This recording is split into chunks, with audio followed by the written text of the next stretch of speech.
What's up, guys? It's Spiderwolf back for another JJKPhantomparade video. So today we're going to be going over a little bit of a rerun and some stuff upcoming for the game, basically. So as you guys know, later tonight we'll be having a Geto rerun banner, so I'll be coming out later tonight with some rerun events coming out as well. So another great place to get farm stuff. Most likely free 10 roll for Geto from this event as well, from getting the tickets here, as well as a free 10 roll just in general with cubes. So that looks pretty cool, judging by his image here, because it says 3,000 cubes, right? And a whole bunch of other goodies. So make sure to farm. This is going to be a really good event to get a lot of resources from.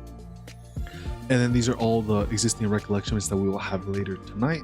So we'll be getting the, the 2 strongest one, I think. These all here will be basically boosted for the part 2 of the event here for this map battle.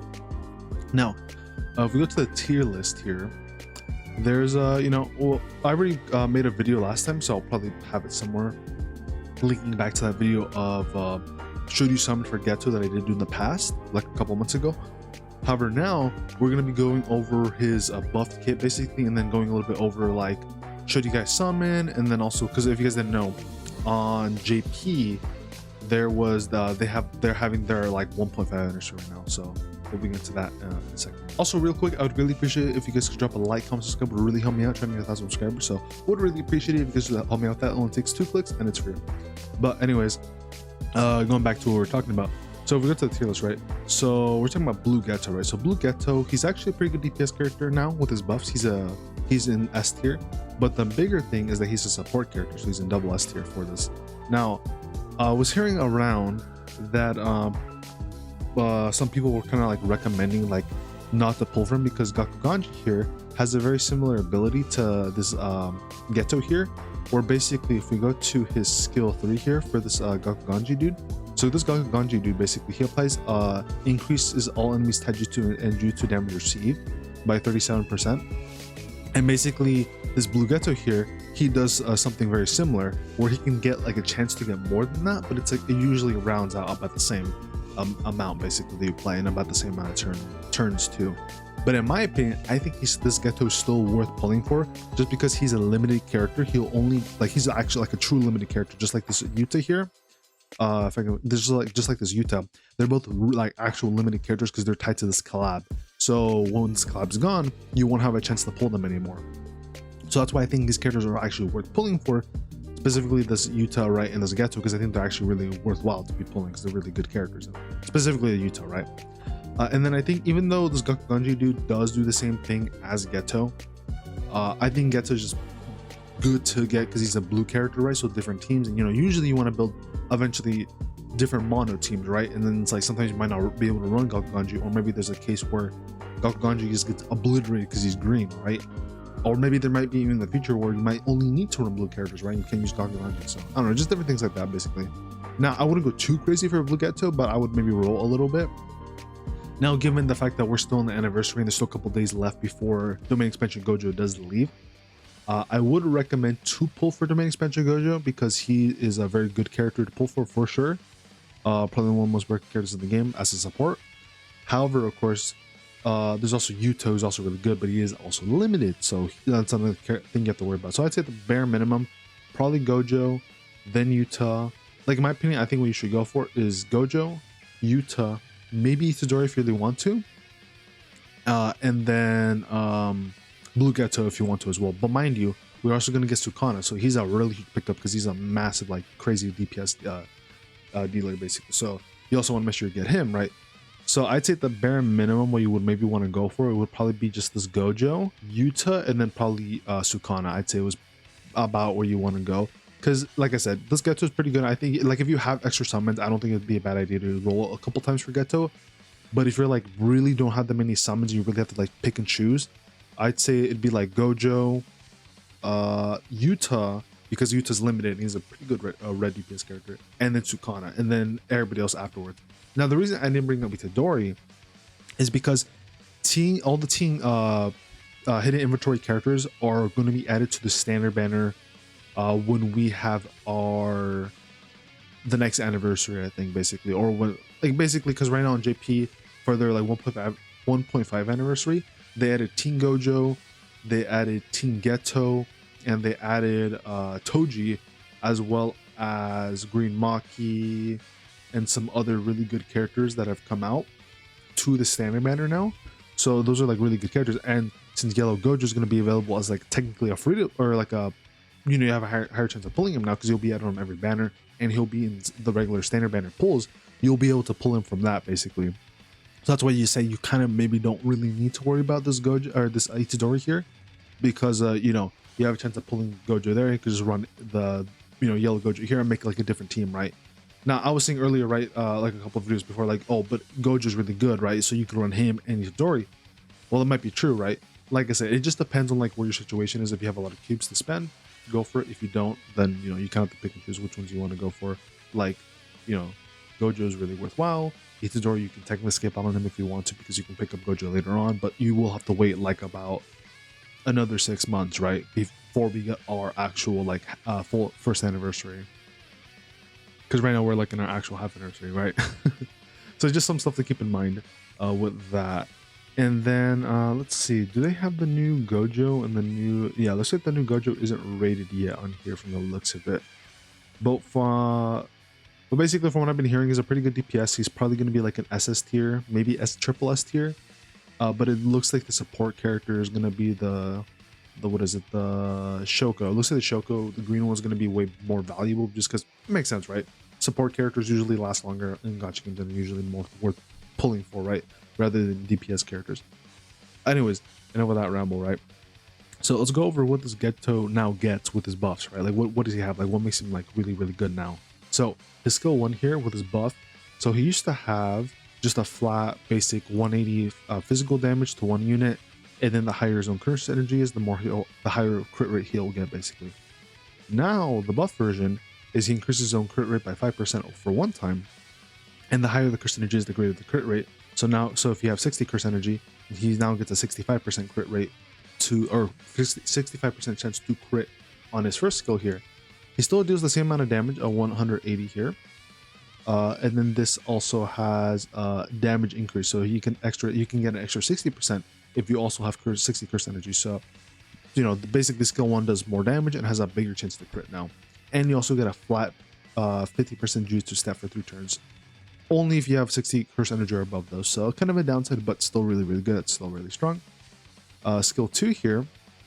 So what we're looking at, so originally it cost 25 curse energy and it dealt 270 ranged Jujutsu to 1 enemy with 3 hits. And then if your curse energy is 30 or above, you decrease the select enemy's taijutsu or physical by 33% for 3 turns. So that's kind of strong.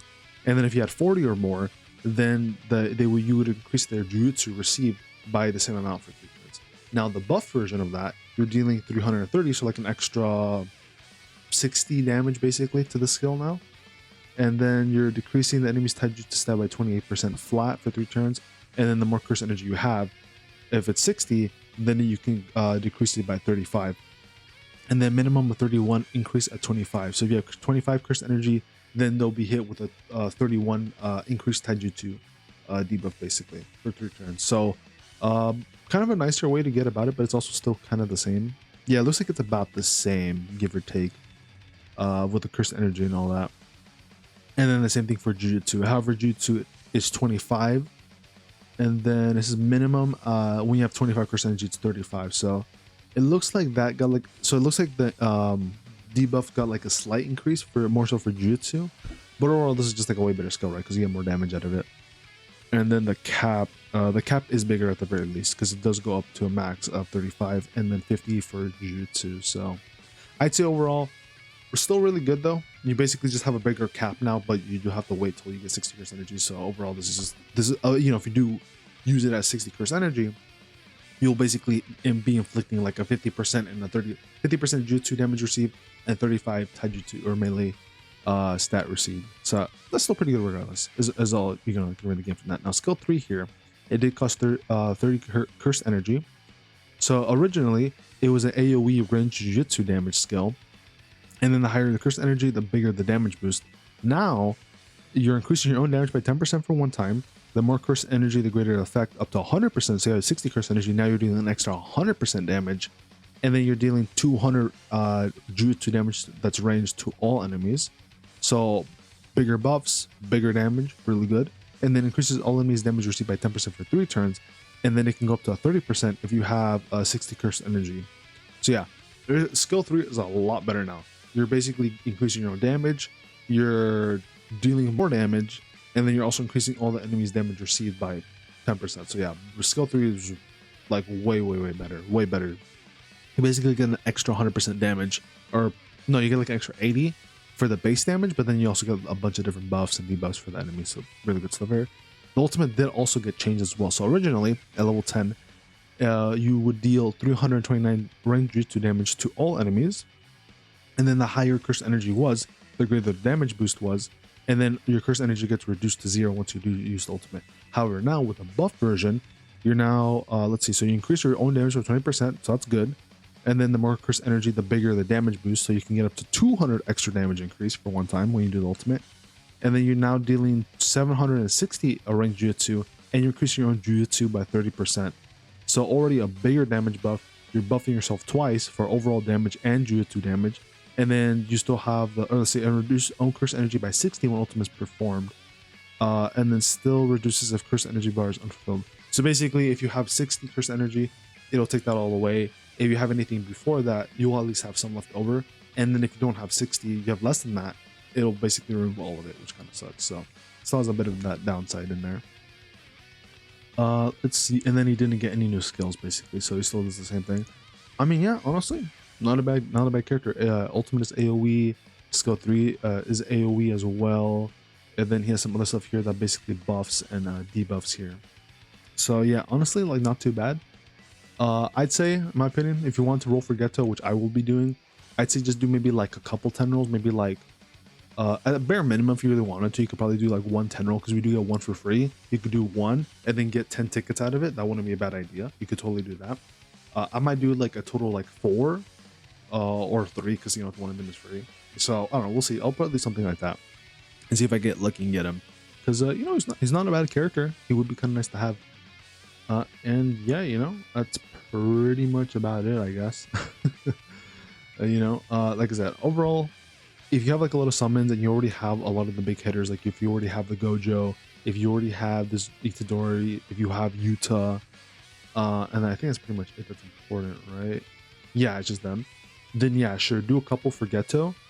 But if you have like, if you don't have enough like extra like cubes left over to guarantee Sukana, then don't bother summoning with any cubes and just save them for Sukana, because we're going to be getting some really good characters for our first anniversary, which is JP's current half or 1.5 anniversary, which is a new, you know, Teen Geto, the honored one, Shoko, and then a new third unit, which could be either a new Toji or a new Teen Geto.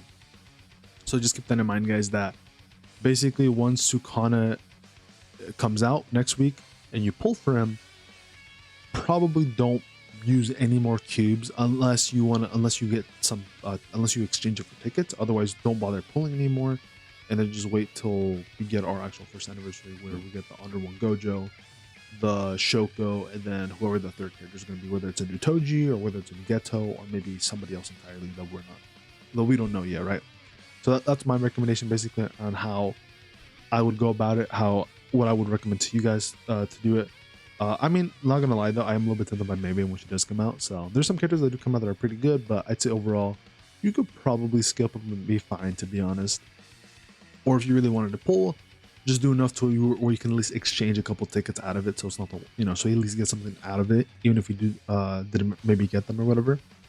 But yeah, I think that pretty much wraps it up. So with that being said, good luck with the guys, and I'll see all of you guys later. Peace and take care, everybody.